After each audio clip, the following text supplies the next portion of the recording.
तो hello student, आज हम पढ़ेंगे फिजिक्स चैप्टर 1 क्लास 10th का।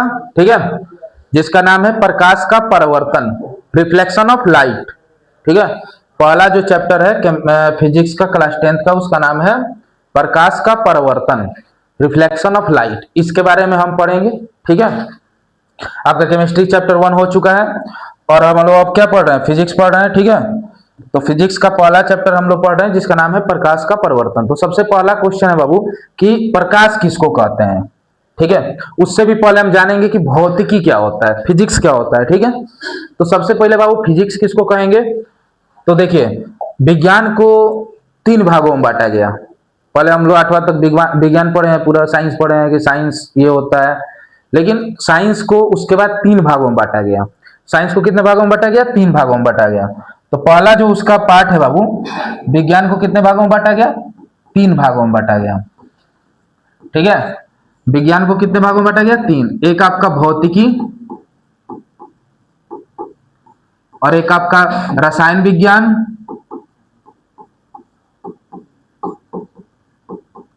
और एक आपका हो गया जीव विज्ञान। आपका बायोलॉजी का भी क्लास चलेगा। केमिस्ट्री एक चैप्टर हो गया आपका, फिजिक्स आप पढ़ा रहे हैं और बायोलॉजी आपको सोनू सर पढ़ाएंगे। ठीक है, पहला चैप्टर पढ़ाएंगे वो। तो बाबू सबसे पहला चीज कि साइंस को 3 भागों में बांटा गया, उसमें एक भौतिकी हो गया, एक रसायन विज्ञान हो गया और एक जीव विज्ञान हो गया। तो जो भी प्रकाश के बारे में रिलेटेड पढ़ेंगे हम किसमें पढ़ेंगे? भौतिकी में। तत्वों के बारे में पढ़ेंगे विज्ञान में और जीवों के बारे में पढ़ेंगे जीव विज्ञान में। ठीक है, तो आज हम पढ़ते हैं भौतिकी किसको कहते हैं। ठीक है, तो सबसे पहला कि भौतिकी क्या है। तो बाबू विज्ञान की वह शाखा जो जो न्यू क्लास कर रहा है, अभी तक एक भी क्लास नहीं किया है, वो नोट करते चलेगा। ठीक है, विज्ञान की वह शाखा जिसके अंतर्गत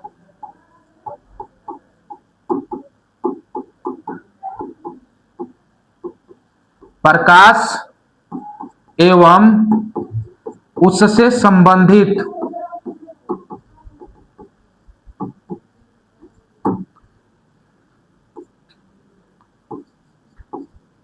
पदार्थों का अध्ययन करना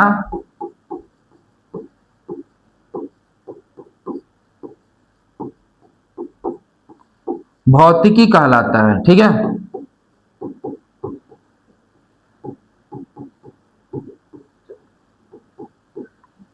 मतलब कि विज्ञान की वह शाखा जिसके अंतर्गत हम प्रकाश और प्रकाश से संबंधित वस्तुओं का अध्ययन करते हैं, उसे हम क्या कहते हैं बाबू? उसे हम भौतिकी कहते हैं। और भौतिकी में 2 ऐसे वैज्ञानिक हैं जो बहुत ज्यादा इंपॉर्टेंट हैं, जिनका नाम न्यूटन है और एक आइंस्टीन है। ठीक है, ये फिजिक्स में बहुत इनका योगदान है। आज भी टॉप 100 वैज्ञानिकों में इनका स्थान आता है। ठीक है, तो बाबू याद रखिएगा कि विज्ञान की वह शाखा जिसके अंतर्गत हम प्रकाश और प्रकाश से संबंधित वस्तुओं का अध्ययन करते हैं, पदार्थों का अध्ययन करते हैं, उसे हम क्या कहते हैं बाबू? उसे हम भौतिकी कहते हैं। ठीक है, तो भौतिकी समझ में आ गया। इसके बाद हम पढ़ेंगे प्रकाश के बारे में, क्योंकि पहला चैप्टर ही हमारा है प्रकाश का परिवर्तन। तो सबसे पहले हम जानेंगे प्रकाश के बारे में। What is light? प्रकाश किसको कहते हैं, लाइट किसको कहते हैं। ठीक है, तो बाबू लाइट किसको कहते हैं? जैसे मान लीजिए कि एक अंधेरा कमरा है, एक अंधेरा कमरा है। ठीक है, और उसमें कोई वस्तु रखी गई है। ठीक है, कोई वस्तु रखी गई, मान लीजिए कोई वस्तु है, ये हमें दिखेगा? नहीं दिखेगा। जैसे ही हम इसमें क्या करते हैं, कुछ प्रकाश लाते हैं, कहीं से प्रकाश आता है, तो ये वस्तु आपको दिखने लगती है। ठीक है, तो प्रकाश किसको बोलेंगे बाबू? तो प्रकाश किसको बोला जाएगा कि प्रकाश ऊर्जा का वह रूप है, प्रकाश ऊर्जा का वह रूप है जिसकी मदद से हम किसी वस्तु को क्या कर पाते हैं? देख पाते हैं। मतलब ये एक ऊर्जा का क्या है? रूप है, ऊर्जा का एक समूह है। ऊर्जा के समूह के कारण हम क्या करते हैं? किसी वस्तु को देख पाते हैं, कि कोई वस्तु हमारे सामने विजिबल हो जाता है। तो हम सबसे पहले लिखेंगे कि प्रकाश प्रकाश वह प्रकाश वह ऊर्जा का रूप है जिसकी मदद से हम किसी वस्तु को देख पाते हैं।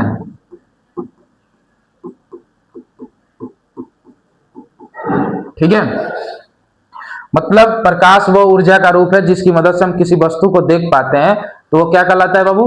प्रकाश कहलाता है।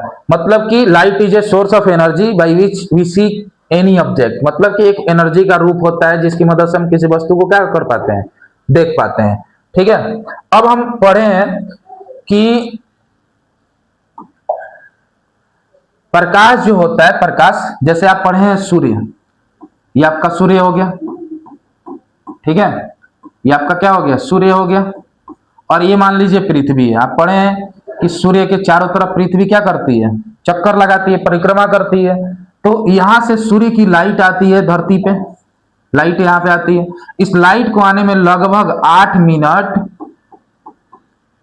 20 सेकंड का टाइम लगता है। कितना लगता है? 8 मिनट और 20 सेकंड का टाइम लगता है। मतलब सूर्य से प्रकाश को पृथ्वी तक पहुंचने में 8 मिनट 20 सेकंड का टाइम लगता है। कहीं कहीं 19 सेकंड दिया होगा, कहीं 17 सेकंड देता है, कहीं 18 सेकंड देता है। लगभग आप मान लीजिए कि 8 मिनट कितना सेकंड? 20 सेकंड लगता है। अब हम इससे निकाल सकते हैं कि सूर्य से प्रकाश की दूरी कितनी, सूर्य से मतलब कि पृथ्वी की दूरी कितनी है, सूर्य से पृथ्वी की दूरी कितनी है। तो इसके लिए हमें पता होना चाहिए। आप पढ़े कि दूरी बराबर क्या होता है? चाल गुणे समय। तो सबसे पहले हमें क्या पता होना चाहिए? चाल हमें पता होना चाहिए। तो हम जानते हैं कि प्रकाश की चाल कितनी होती है। इसको आप नोट कर लीजिएगा, प्रकाश की चाल कितनी होती है। इसे हम दिखाते हैं सी से। किससे दिखाते हैं बाबू? सी से। प्रकाश की चाल जो होती है वो 3 लाख किलोमीटर पर सेकेंड होता है। कितना होता है? 3 लाख किलोमीटर पर सेकेंड। अगर हम इसको मीटर में चेंज करना चाहें तो क्या करेंगे? 3 लाख आपका ये हो गया, और इसको किलोमीटर को जब चेंज करेंगे मीटर में तो 1000। मतलब 3 पर कितने जीरो? 8 जीरो, यानी 3 इंटू 10 का पावर 8 मीटर पर सेकेंड। ये बहुत बार आपके एग्जाम में पूछा हुआ चीज है। ठीक है, कि प्रकाश की चाल निर्वात में कितनी होती है? तो 3 इंटू 10 का पावर 8 मीटर पर सेकेंड। कहाँ होती है बाबू? निर्वात में। निर्वात जहां पर हवा नहीं है, ठीक है, वैक्यूम। इसको इंग्लिश में क्या कहते हैं? वैक्यूम। ठीक है, जहां पे हवा नहीं है वहां पे प्रकाश की चाल कितनी होती है? लगभग 3 लाख किलोमीटर पर सेकेंड। अब इससे हम निकालते हैं कि हमारे सूर्य से पृथ्वी के बीच की दूरी कितनी होगी। तो सबसे पहला चीज बाबू 8 मिनट और 20 सेकेंड को हम चेंज करेंगे किसमें? सेकेंड में। तो देखिए 1 मिनट में 60 सेकेंड होता है, फिर 20 सेकेंड आपका, तो बाबू ये हो गया 480 और ये हो गया 20। कितना हो गया? 500 सेकेंड। मतलब कि सूर्य के प्रकाश को पृथ्वी तक पहुंचने में लगभग 500 सेकेंड का समय लगता है। अब हम निकालेंगे कि कितना दूरी है। तो बाबू देखिए कि आप पढ़े हैं कि दूरी बराबर क्या होता है? चाल गुणे समय। तो देखिए चाल आपका कितना है? 3 लाख किलोमीटर, और इनटू समय कितना है बाबू? 500। माने 1 सेकंड में कितना जाती है? 3 लाख। तब गुणा करेंगे तो 5 तिहाई 15, और 1 3 जीरो और 2 5 जीरो और 2 जीरो 7 जीरो। गिनिए कितना हुआ? इकाई, दहाई, सैकड़ा, हजार, 10,000, लाख, 10 लाख, करोड़, 10 करोड़, यानी 15 करोड़ किलोमीटर। यानी सूर्य से पृथ्वी की दूरी 15 करोड़ किलोमीटर है। ठीक है, याद रखिएगा कि सूर्य से पृथ्वी की दूरी कितनी करोड़ किलोमीटर है? 15 करोड़ किलोमीटर है। ठीक है, कैसे निकला? तो आपको पता होना चाहिए कि प्रकाश की चाल कितनी होती है। प्रकाश की चाल कितनी होती है? तो 3 लाख किलोमीटर पर सेकंड। बताइए 1 सेकंड में 3 लाख किलोमीटर जाता है। अब उसको अगर हम मीटर में चेंज करेंगे, आपके ऑप्शन में ऐसा दिया रहता है, तो इसलिए इसको आपको ऐसे लिखा गया मीटर पर सेकंड में, याद रखिएगा। ये कहाँ होता है? निर्वात में। अब जैसे जैसे थोड़ा सा वो जिस माध्यम में जाता है उस माध्यम में उसका स्पीड क्या होते जाता है? कम होते जाता है। शीशा में और कम हो जाता है, पानी में कम हो जाता है। ठीक है, तो ये आपका आया कि 15 करोड़ किलोमीटर की दूरी है। ठीक है, सब कैसे होता है यहाँ पे?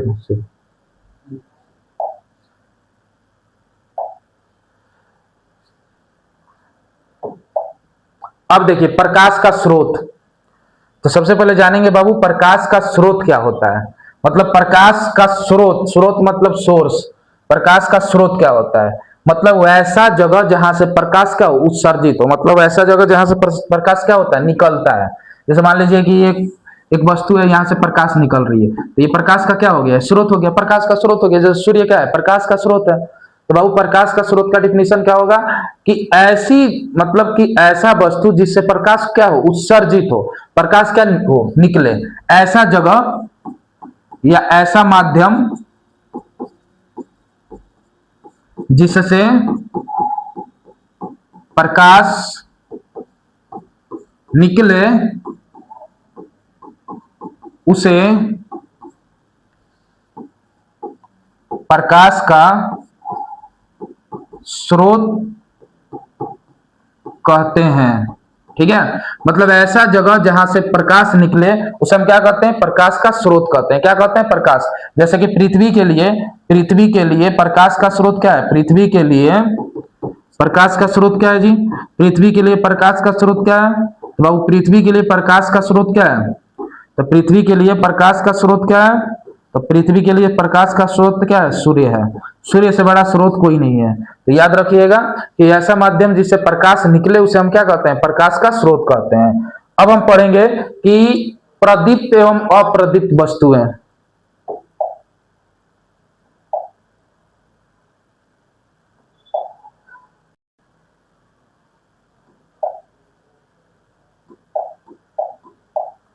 ठीक है, अब हम पढ़ेंगे प्रदीप्त और अप्रदीप्त वस्तु। इसको इंग्लिश में बाबू, इसको ल्यूमिनस कहा जाता है, इसको नॉन ल्यूमिनस कहा जाता है।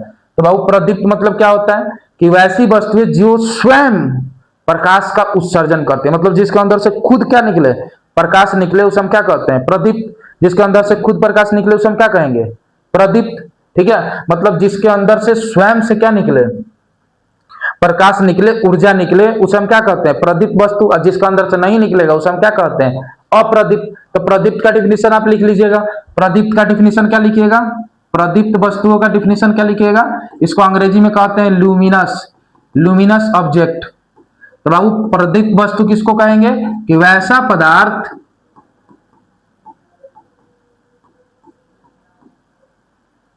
वैसा पदार्थ जो वैसा पदार्थ जो स्वयं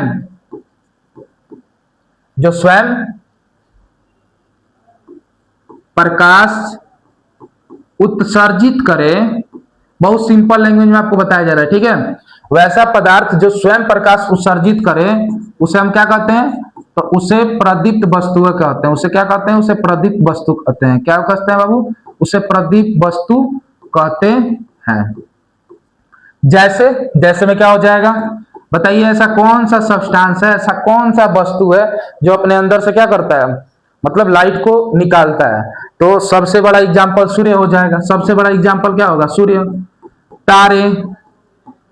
ठीक है, जुगनू, आप देखे होंगे जुगनू, गांव साइड में रात में जो एक छोटी सी इंसेक्ट होती है, जो क्या होती है, मतलब कि रात में निकलती है और उसके अंदर से प्रकाश क्या होता है, निकलता है, तो उसको जुगनू बोला जाता है। क्या बोला जाता है, जुगनू बोला जाता है।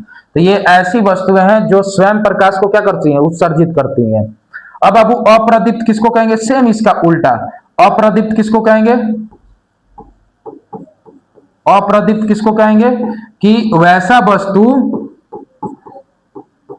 वस्तु जो स्वयं से प्रकाश उत्सर्जित ना करे बल्कि किसी अन्य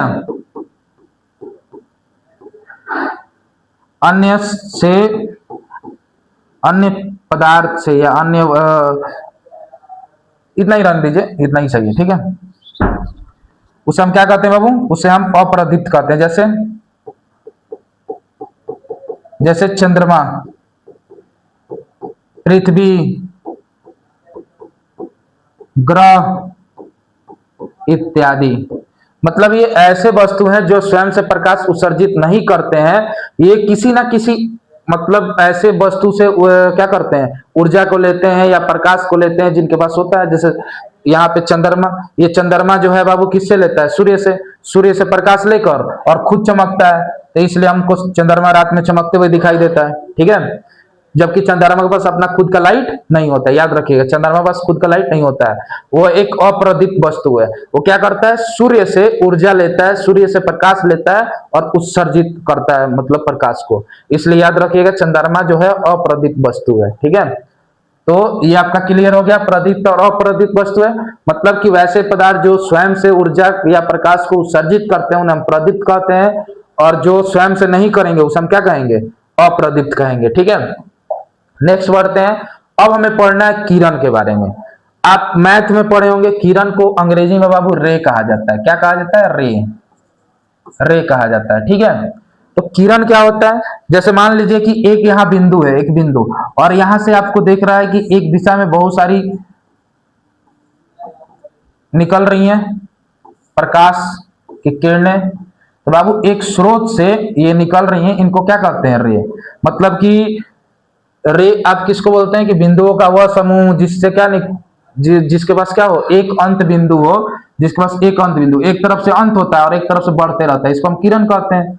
तो किरण इसमें क्या कहेंगे बाबू कि वैसा बिंदुओं का समूह जो क्या करता है, किसी एक वस्तु से निकल जाता है, किसी एक वस्तु से निकलकर और चारों दिशाओं में क्या हो जाता है, फैल जाता है, उसे हम क्या कहेंगे, किरण। जैसे यहाँ पे आप देख लीजिए, मान लीजिए सूर्य है, ये मान लीजिए कि कौन क्या है, सूर्य है, और सूर्य से क्या हो रहा है कि बहुत सारी प्रकाश की किरणें क्या हो रही हैं, निकल रही हैं, निकल के जा रही हैं। प्रकाश की बहुत सारी किरणें क्या हो रही हैं, निकल रही हैं। तो एक बिंदु से निकल रही हैं और एक बिंदु से निकलकर सारी दिशाओं में फैल रही हैं। तो एक बिंदु से निकलकर सारी दिशाओं में फैलने वाली रेखा को हम क्या कहते हैं बाबू, किरण कहते हैं। मतलब एक बिंदु से निकलकर सारी दिशाओं में फैलने वाली रेखा को हम क्या कहते हैं, किरण कहते हैं।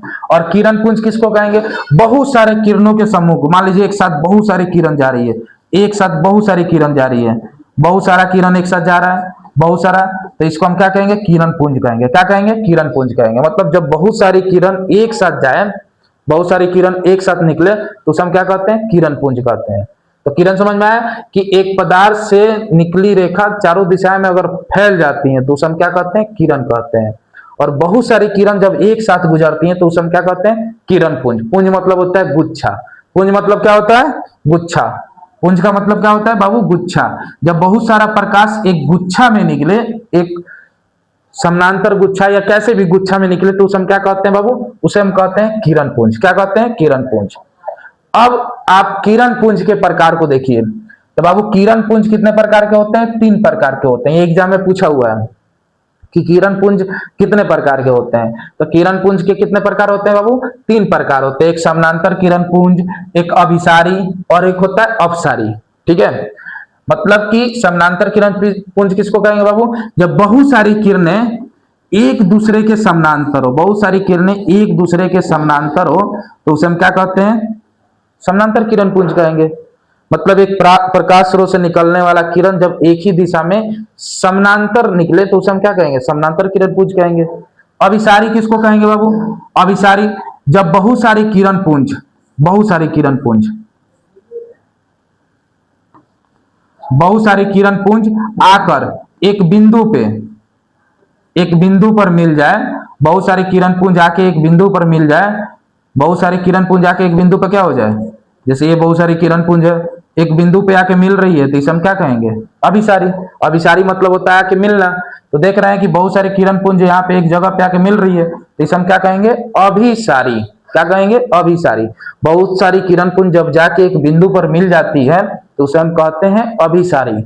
और अपसारी किसको कहते हैं बाबू, कि एक किरण पुंज से निकलकर, एक किरण पुंज से निकलकर बहुत सारी किरणें अलग अलग दिशाओं में क्या हो जाती हैं, फैल जाती हैं, इसे हम क्या कहते हैं, अपसारी। इसे हम क्या कहते हैं, अपसारी। जैसे सूर्य से निकलने वाली किरण जो होती है वो क्या होती है, अपसारी होती है। आप देखे होंगे कि हम लोग छोटे में मैग्नीफाइंग ग्लास का इस्तेमाल करते थे, ऐसे ग्लास होता था, तो इसमें हम बहुत सारी ऊर्जा को लाके और उसके नीचे क्या करते थे, कागज रख देते थे, तो ये धीरे से क्या हो जाता था, जल जाता था। तो बहुत सारी ऊर्जा को एक जगह पे ला दिया जाता था, तो उसे हम क्या कहेंगे, अभिसारी। क्या कहेंगे, अपसारी। और जब एक बिंदु से बहुत सारी किरण पुंज निकलेगी तो उसे हम क्या कहेंगे, अपसारी कहेंगे। ठीक है, तो इस चीज को आप नोट कर लीजिएगा कि किरण पुंज जो होते हैं कितने प्रकार के होते हैं। तो सबसे पहले बाबू किरण पुंज जो होते हैं वो 3 प्रकार के होते हैं। एक होता है समानांतर, ठीक है। एक होता है कन्वर्जेंट और एक होता है डाइवर्जेंट, मतलब कि एक पैरेलल, एक कन्वर्जेंट, एक डाइवर्जेंट। तो पैरेलल मतलब समानांतर, मतलब किसको बोलेंगे कि जब बहुत सारी किरण पुंज एक ही दिशा में एक निश्चित दूरी पर निकलती हैं तो उसे हम समानांतर किरण पुंज कहते हैं। जब बहुत सारी किरण पुंज आकर एक बिंदु पर मिल जाती हैं, एक बिंदु पर मिल जाती हैं तो उसे हम अभिसारी किरण पुंज कहते हैं। और जब एक बिंदु से निकलकर बहुत सारे किरण पुंज फैल जाती हैं तो उसे हम क्या कहते हैं, अपसारी कहते हैं। इसको अंग्रेजी में पैरेलल कहा जाता है, इसको अंग्रेजी में बाबू कन्वर्जेंट कहा जाता है, इसको बोला जाता है डाइवर्जेंट। जैसे आप टॉर्च में लाइट देखे होंगे, टॉर्च, तो टॉर्च में देखें कि एक सोर्स होता है, एक सोर्स से लाइट निकलकर फैल जाता है, तो बाबू ये किसका एग्जाम्पल है, अपसारी का। मैग्नीफाइंग ग्लास से जो हम कागज को क्या करते हैं, जला देते हैं, ये किसका एग्जाम्पल है, तो ये आपका अभिसारी का एग्जाम्पल है। समझ में आया, क्लियर। कि समानांतर मतलब जो समानांतर निकल जाए, अभिसारी मतलब जो आके एक बिंदु पर क्या हो जाए, मिल जाए, और अपसारी मतलब जो एक बिंदु से निकल कर क्या हो जाए, फैल जाए, उसे हम क्या कहते हैं, अपसारी कहते हैं। ठीक है। अब हम पढ़ेंगे पदार्थ के प्रकार, प्रकाश के गमन के आधार पे। यहां पे लिखा है कि प्रकाश के गमन के आधार पे, ठीक है, प्रकाश के गमन के आधार पे हम पढ़ेंगे पदार्थ कितने प्रकार के होते हैं। तो सबसे पहले आपको बायोलॉजी में पढ़ाया गया है पदार्थ किसे कहते हैं, आप पढ़े होंगे कि पदार्थ किसको कहते हैं, कि वो कोई भी वस्तु जिसमें द्रव्यमान हो और जो जगह को घेरे, मतलब जिसमें द्रव्यमान हो और जगह को घेरे उसे हम क्या कहते हैं, तो उसे क्या कहते हैं, जो जगह को घेरे और जिसमें द्रव्यमान उसे हम पदार्थ कहते हैं। तो बाबू यहाँ पे आप देख रहे हैं कि पदार्थ के प्रकार जो है किसके आधार पे, प्रकाश के गमन के आधार पे, मतलब उसमें प्रकाश कैसे गमन करती है, कैसे जाती है। तो सबसे पहला चीज होता है पारदर्शी। क्या होता है, पारदर्शी। पारदर्शी को बाबू क्या कहते हैं, पारदर्शी को क्या कहते हैं,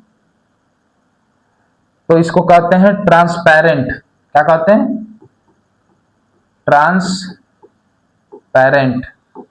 ठीक है। पारभासी को बोलते हैं ट्रांसुलेंट, और इसको बोलते हैं ओपेक्यू। ठीक है, ओपेक भी बोला जाता है उसको।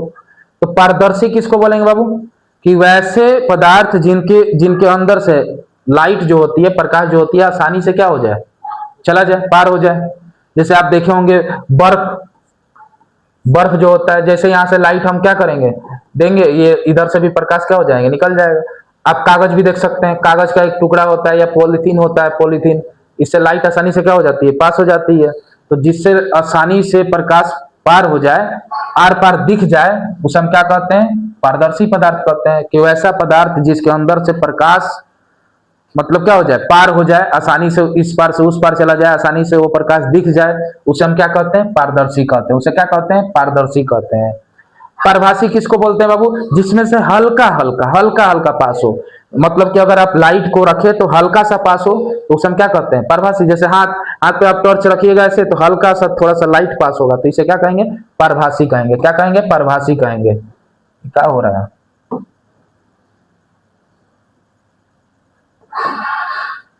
पारभासी। और अपारदर्शी किसको कहेंगे, कि वैसा पदार्थ जिससे क्या हो, कि लाइट पास ही ना हो, मतलब कि अगर हम इसको रख दें, एक ऐसा पदार्थ रख दें और इधर से लाइट पास कराएं और इधर लाइट दिखे ही ना, यानी कि लाइट को इधर क्या कर दिया जाए, रोक दिया जाए, इधर लाइट को क्या कर दिया जाए, रोक दिया जाए, लाइट इधर से पास ही ना हो, तो ऐसे पदार्थ को क्या बोलेंगे, तो ऐसे पदार्थ को अपारदर्शी, माने ओपेक्यू। मतलब कि जैसे दीवार, जैसे आप मान लीजिए ये दीवार है, इस दीवार पर हम जैसे लाइट मारेंगे उस पर नहीं जाएगा, इसका मतलब दीवार क्या किया, लाइट को रोक दिया। तो वैसा पदार्थ जो क्या करता है, प्रकाश को रोक दे, प्रकाश को उस पर ना जाने दे, उसे हम क्या कहते हैं, अपारदर्शी कहते हैं। जो आसानी से लाइट को पार होने दे, आसानी से लाइट उस पार जाके दिखे, उसे पारदर्शी कहते हैं। और जो थोड़ा बहुत मतलब हल्का हल्का लाइट उसमें से क्या हो, पास हो, उसे हम क्या कहते हैं बाबू, उसे हम पारभासी कहते हैं। ठीक है। तो ये तीन चीज आपको याद रखना है। पारदर्शी मतलब जिसमें लाइट आसानी से क्या हो जाए, पास हो जाए, जिसमें लाइट जो है, जिसमें प्रकाश आर पार दिखे, ठीक है, आर पार दिखे। और परभाषी का क्या हो जाएगा कि जिसमें प्रकाश का हल्का अंश दिखे, मतलब थोड़ा सा लाइट उस क्या हो जाए, पार हो जाए, तो उसे हम क्या कहेंगे, उसे हम कहेंगे परभाषी। और जिससे प्रकाश आर पार ना हो उसे हम क्या कहेंगे, तो उसे हम कहेंगे अपारदर्शी, अपारदर्शी कहेंगे। अब पारदर्शी में आपका एग्जाम्पल क्या हो जाएगा बताइए। एग्जाम्पल आपका बर्फ हो गया, आपका एग्जाम्पल बर्फ हो गया, ग्लास हो गया, शीशा। इसका एग्जाम्पल क्या होगा कि जिसमें आर पार ना हो, ईंट हो गया, दीवार हो गया, ठीक है। और इसका एग्जाम्पल क्या हो जाएगा, और इसका एग्जाम्पल हल्का हल्का पास हो तो पॉलीथीन हो सकता है, पॉलीथीन, पॉलीथीन से हल्का हल्का लाइट पास हो जाता है, हथेली हो गया।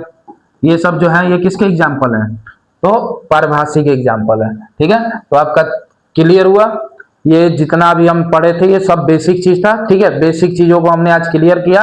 अब हम नेक्स्ट चैप्टर में पढ़ेंगे कि प्रकाश का परिवर्तन होता क्या है, उसका नियम कितना है, ठीक है, कहाँ कहाँ इसका उपयोग होता है, दर्पण किसे कहते हैं, बहुत सारा इस चैप्टर में आपको पढ़ना है, ठीक है।